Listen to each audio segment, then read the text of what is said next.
12절로 26절까지의 말씀을 통해서 회복의 시작 예수 그리스도라는 제목으로 같이 나누기를 원합니다. 오늘 본문에서는요, 두 가지의 사건이 나옵니다. 한 명은 나병 환자가 고쳐지는 사건, 그리고 두 번째는 중풍병자가 고쳐지는 사건입니다.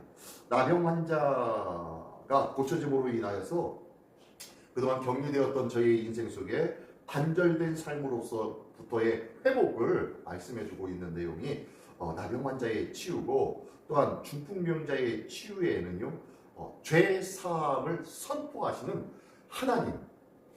하나님으로서의 예수 그리스도를 드러내고 있는 모습이 오늘 본문의 말씀입니다. 먼저 12절로 16절까지에서는요, 나병 환자 치유를 하는 모습이 나오고 있습니다. 12절의 말씀에 보니까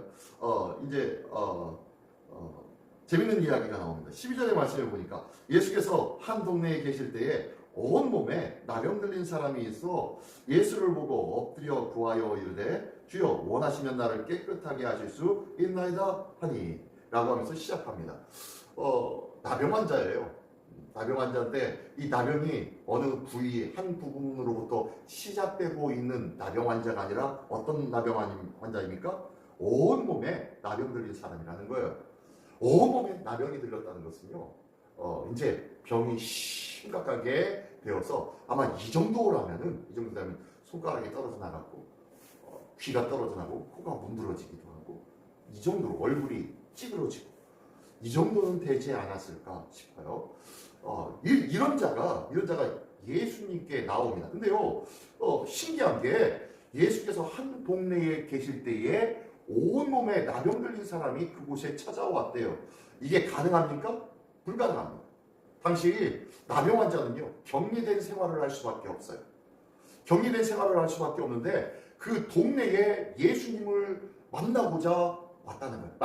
만약에 한 동네에 나병 환자가 들어오면 어떻게 합니까? 사람들이 쫓아내지요. 그런데요, 쫓아내는 것이 그냥 쫓아내는 것이 아니에요. 뭘 던집니까? 네, 돌을 던집니다. 돌을 던져서 쫓아내요. 그리고 그래도 안 나가면요, 돌 맞아 죽입니다. 돌 맞아 죽일 수밖에 없어요. 나병 환자는 함부로 손을 대는 것은 아니니까요. 손을 부정하기 때문에 함부로 손을 대면 안 되고, 그리고 이 나병 환자는 사람들이 지나가면요, 자기 근처를 지나가면은 눈과 입을 가리고 뭐라고 해야 돼요? 나는 나병 환자입니다. 나는 나병 환자입니다. 소리를 외쳐야 돼요. 그래야 되는 것이 당시 율법이에요. 이 정도로 나병 환자는 격리된 자의 삶을 살 수밖에 없습니다. 근데 그런 자가 한 동네 안으로 들어와서 예수님을 찾아왔다는 거예요. 지금 이 나병 환자는 자기의 뭘 걸고 찾아온 거예요? 목숨을 걸고 찾아온 거예요. 온몸에 나병이 들었어요. 이제 어쩌면 저 인생이 이제 예수님 앞에서 치료함을 받지 못한다면은 죽을 수밖에 없는 삶을 살 수밖에 없다. 이제 이것이 죽음이다. 더 이상은 이제 죽을 수밖에 없어. 라는 이 마음이 있었던 것 같아요. 그러다 보니까 죽을 각오를 하고, 돌에 맞아 죽을 각오를 하고 예수님께 찾아간 거예요. 근데 예수님 앞에 찾아가가지고 하는 말이 무조건 나를 고쳐주십시오. 무조건 나 안 고쳐주면 예수님 곁을 떠나지 않겠습니다. 라고 소리치지는 않네요. 뭐라고 소리치습니까? 이 10절 하반절을 보니까요, 엎드려 예수를 보고 엎드려 구하여 이르되 주여 원하시면 나를 깨끗게 하실 수 있나이다. 뭐라고 그래요 지금? 지금 누구의 의향을 물어보는 거예요? 예수님의 의향을 물어보는 거예요. 내가 지금 죽게 되었는데 예수님한테 당신이 원하시면 나를 깨끗하게 할 수 있어요. 당신의 의향이 있다면, 당신의 뜻이 있다면 저를 깨끗하게 하실 수 있어요. 라고 하면서 그 앞에 엎드린 거예요. 이 모습을 보면서 누가 생각납니까? 누가 이렇게 했죠? 예수님도 이러셨잖아요. 그죠? 예수님도 겟세마네 동산에서 하나님 앞에 기도합니다. 땀방울이 핏방울이 되기까지 뜨겁게 가슴을 치며 울며 괴로워하며 기도합니다. 주여 이 잔을 내게서 옮기시옵소서. 하지만 나의 원대로 마시고 아버지의 뜻대로 되기를 원하나이다. 라고 하면서 죽음 앞에 선 예수님도 누구의 뜻을 물어요? 하나님의 뜻을 물어요. 그러나 지금 묻는 병자는, 나병 환자는 예수님께서 그 은혜와 긍휼로 고쳐주시기나 했죠. 예수님은 어땠습니까? 하나님이 외면하세요. 그죠? 하나님이 침묵하세요. 하나님이 너는 그것을 위해서 이 땅에 왔단다. 그것을 위해서 네가 가야 할 그곳이 길이 바로 그 길이야. 하면서 사명 앞에 너는 묵묵히 그 사명을 가라고 하나님은 침묵하여 주셨습니다. 다행히 이 사람은요, 목숨 걸고 예수님을 찾아가니까 그 목숨 걸고 찾아온 이 사람의 모습을 보고 예수님은 뭐요? 긍휼이 풍성하신 하나님이시기에 뭐라고 하십니까? 33절에 보니까요, 내가 원하노니 깨끗함을 받으라 하신데 나병이 곧 떠나리라. 하나님의 말씀으로, 예수님의 말씀 한마디로 나병이 떠나가 버렸어요. 누구의 뜻으로? 예수님의 뜻으로. 창조주 하나님의 뜻이 그 안에 있기에 말 한마디로, 말씀 한마디로 깨끗함을 힘있게 되는 자가 바로 이 나병 환자가 되었다. 그죠? 이 나병 환자는 이제 정결함을 되었어요. 얼마나 기뻤을까요? 자기의 몸에서 흐르고 있는 진물이 말랐습니다. 그리고 더럽고 썩었던 살들이 다 딱지처럼 다 떨어지기 시작합니다. 자기의 몸이 깨끗해지는 것을 보고, 그리고 온몸을 쓰다듬으면서 너무너무 기뻤을 거예요. 근데 예수님이 그 앞에 다시 한번 은혜를 베푸신 후에 다시 한번 말씀하십니다. 뭐라고 말씀하세요? 14절에 보니까요, 이를 아무에게도 이르지 말고 너는 가서 제사장에게 내 몸을 보이고 내가 깨끗하게 된 것으로 인하여서 모세가 내게 명한 대로 예물을 드려 입증해라 라고 합니다. 다시 한마디로 이게 뭡니까? 아무에게도 이르지 말래요. 누구에게 이야기하지 말래요. 내가 고쳐졌다고 이야기하지 말라는 거예요. 왜 그랬을까요? 네, 앞에 14장에도 나오잖아요. 그죠? 이 14장에도 귀신 들린 자가 당신은 메시아입니다. 하나님의 아들입니다. 하나님의 거룩한 자입니다. 라고 하면서 떠들면서 이가 침묵하게 꾸짖어서 말씀하셨었잖아요. 그 이유는 뭐예요? 아직 때가 이르지 아니하였고 하나님께서, 예수님께서 당신의 사역을 통하여서 당신이 메시아임을 드러내셔야만 했었습니다. 그 드러내는 그 당신의 사역이 무엇이었습니까? 네, 고치고 치유하고 똑같은 말이네요. 네. 가르치고 치유하고 전파하시는 이 3대 사역이었습니다. 그리고 무엇을 통하여서 당신 메시아임을 드러내셨습니까? 네. 죽음으로 말미암아 다시 부활하심으로 말미암아 당신은 메시아임을 명확하게 도장을 찍으신 분이 예수님이시단 말이에요. 이렇게 당신의 죽고 다시 살아남으로 인해서 당신이 증명되어져야 되는데, 너의 입술로, 너의 한낱 작은 일들로 나의 존재와 정체성을 다 드러낼 수는 없단다. 그러므로 침묵해. 아직까지는 침묵해야 돼 라고 말씀하는 거예요. 그러고 난 다음에 당부하시는 길을 뭐라고요? 율법에 따라 남은 예식을 다 치르라는 거예요. 무엇을 따라? 율법을 따라. 모세가 너에게 명령한 대로 예물을 드려 그에게 입증하라 라는 것은요, 나병 환자가 깨끗함을 받으면요, 이것을 누구에게 가야 돼요? 네, 제사장에게 가야 돼요. 제사장에게 가가지고 제사장이 보고 치료되었다라고 선포를 해야 그 사람은 치료받은 사람이에요. 제사장이 선포하기 전에는 그 사람은 아무리 깨끗해도 치유받지 못한 사람이에요. 그러므로 이 율법에 맞는 예식을 다 치르고 제사장이 보고 결정을 하고 하나님 앞에 예물을 드려 정결케 하는 예식이 끝나야 이 사람은 깨끗한 사람이 되는 거예요. 그러니까 예수님이 치료해 주었지만 이제 너희는 뭐 해야 된다? 말씀대로, 말씀에 준하는 모습을 가져야 된다는 거예요. 예수님도 그러셨죠. 예수님도 세례를 받으실 필요가 있습니까? 없습니까? 죄사함을 받는 세례가 필요 있으신 분이에요? 없으신 분이에요? 필요 없으신 분이에요. 근데 왜 예수님은 세례를 받으셨습니까? 왜? 당신이 본이 되어지기 위하여서. 죄사함을 받는 자는 당신을 따라서 죄사함의 은혜를 받고 믿음으로 깨끗함을 받고 또한 세례를 통하여서 너희 마음의 할례를 받고 그리고 믿음의 길 안에서 하나님께서 기뻐하시고 그 믿음을 보시고 당신의 자녀라 인치심을 받아야 되는 것이 아니겠습니까? 그러니까요, 예수님이 먼저 본을 보여주신 거예요. 이처럼 예수님이 이 병을 고쳐주셨지만 하나님께서 모세를 통하여 말씀하고 있었던 그 율법의 일들을 똑같이 준행해야 된다라고 말씀하고 있는 거예요. 우리 삶 속에도 하나님의 은혜가 얼마나 경험되어지고 체험되어지는지 모릅니다. 근데요, 이 체험되어지고 경험되어지는 하나님의 은혜를 그냥 침묵하고 가만히 있고 그냥 나만 알고 있는 것으로 끝나지 않기를 원합니다. 교회 앞에, 그리고 믿음의 사람들 앞에 증거하고 나타내 보여줘야 되는 거예요.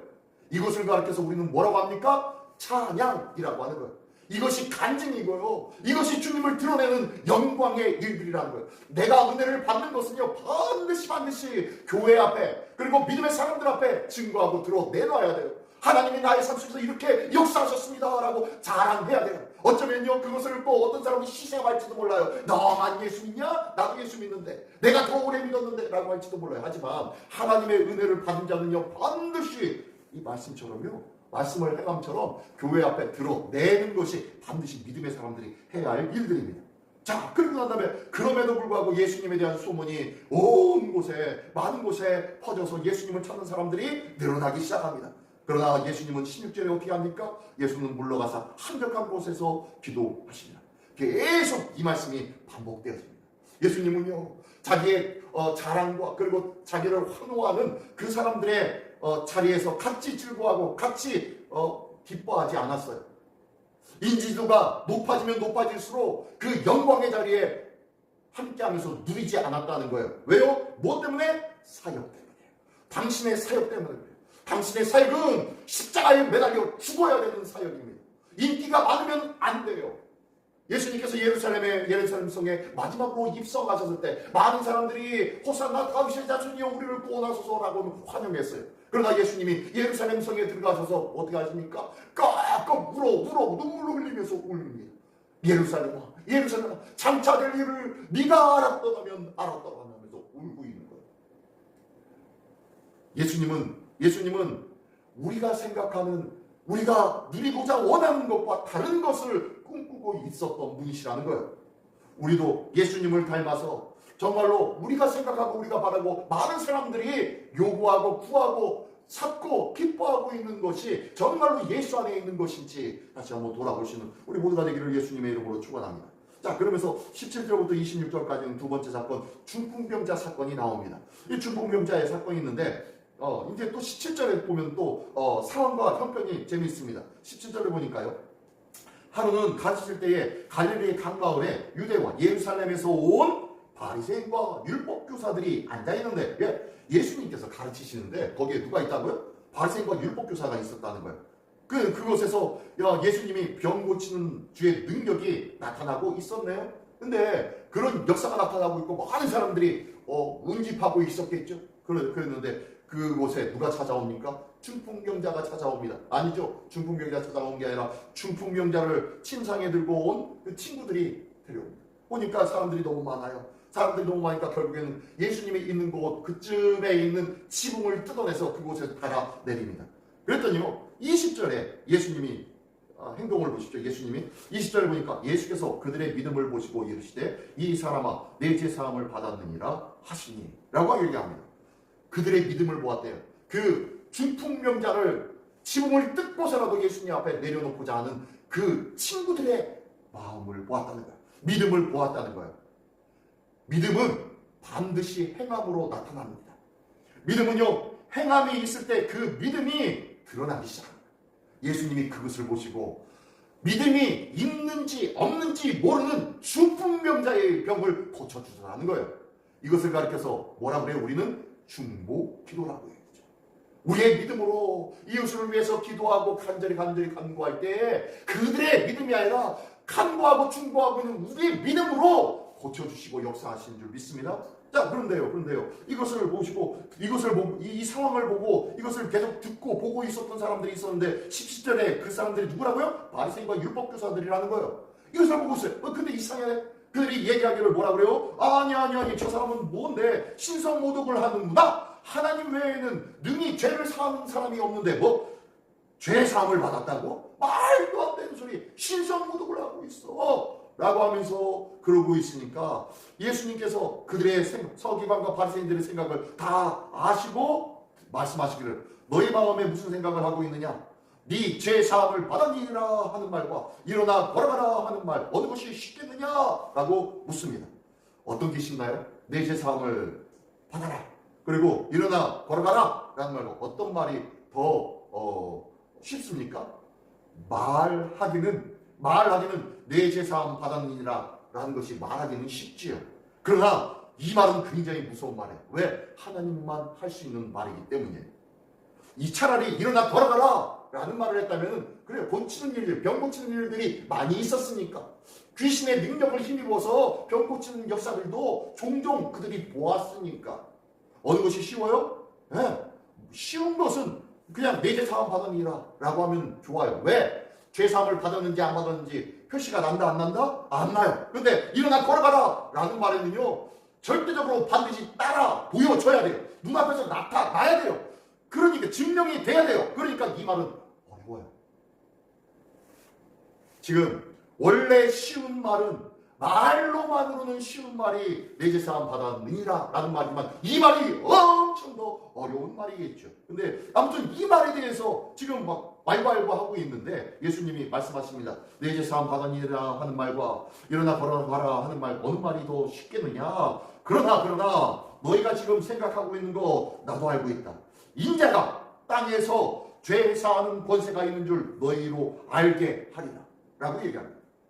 인자가 하나님의 아들이라면은 그 하나님의 아들도 죄사함의 권세가 있다는 것을 너에게 알려주기 위해서 너희가 말로만 쉽다고 생각하는 내 죄사함 받았느니라. 그러나 실질적으로 그 어느 누구도 할 수 없는 내 죄사함을 받았느니라. 이 말이 반드시 나타나도록 보여줄 것이다 라고 얘기하는 거예요. 그리고 나서 뭡니까? 소자야 일어나 걸어가라 라고 말씀합니다. 일어나 네 침상을 가지고 집으로 가라 하니까 중풍병자 누워있던 이자가 벌떡 일어나서 그 침상을 들고 집으로 터벅터벅 걸어나가는 놀라운 역사가 나타납니다. 이 모든 것을 보고 하나님께 영광 돌리고 심히 두려워하고 뭐라고 얘기합니까? 오늘 우리가 놀라운 일을 보았다 라고 얘기합니다. 여기서 놀라운 일은요, 특별한 일, 특이한 일, 정말로 지금까지 보았던 것과는 다른 독특한 일, 그 일을 얘기하는 거예요. 여기서 놀라운 일들, 지금까지 사람으로는 할 수 없는 일들을 보았다라고 말씀하고 있어요. 고백하고 있는 거예요. 하나님의 역사임이 드러났다는 거예요. 하나님의 함께 하신 일들임이 드러났다고 말씀하고 있습니다. 자, 오늘 두 가지의 사건이 나왔습니다. 나병 환자의 사건, 중풍병자 치유의 사건. 이 두 사건을 통하여서 지금 예수님은 어떤 말씀을 전해주고 있습니까? 네, 나병 환자가 세상과 격리되어졌던 격리된 그 상황들, 그러나 이 단절되어진 그러한 인생을 하나님께서 회복시켜 주시는 하나님. 그리고 두 번째로는요, 죄사함의 권세가 있는 참 하나님이심을 드러내 보여주고 있는 내용이 오늘 두 가지의 사건입니다. 예수님은 창조주 하나님이심을 드러내고 있다는 것을 믿으시기 바랍니다. 오늘도 단절된 영적인 관계가 회복되어지기를 원합니다. 예수님의 능력으로, 창조주 하나님의 능력으로 내가 단절되어졌던 영적인 관계, 하나님과의 관계, 이웃과의 관계, 가족과의 관계들이 온전히 회복되어지기를 원합니다. 누구 앞에 누구의 뜻을 물으며 하나님의 뜻을 물으며 기도하며 도우심을 구하며 이 관계가 하나씩 풀어져가고 회복되어지는 은혜의 관계가 시작되어지기를 원합니다. 두 번째로는요, 쉬지 않고 기도하는 삶을 통하여서 믿음의 사람은 그 믿음이 반드시 드러난다는 것을 기억하며 오늘도 그 드러나는 믿음의 삶을 보시고 하나님은 역사를 하신다는 것을 믿으시기 바랍니다. 이 귀한 하나님의 은혜가 오늘도 우리 삶 속에 풍성히 나타나는 복된 한 날 되시기를 예수님의 이름으로 축원합니다. 기도하겠습니다.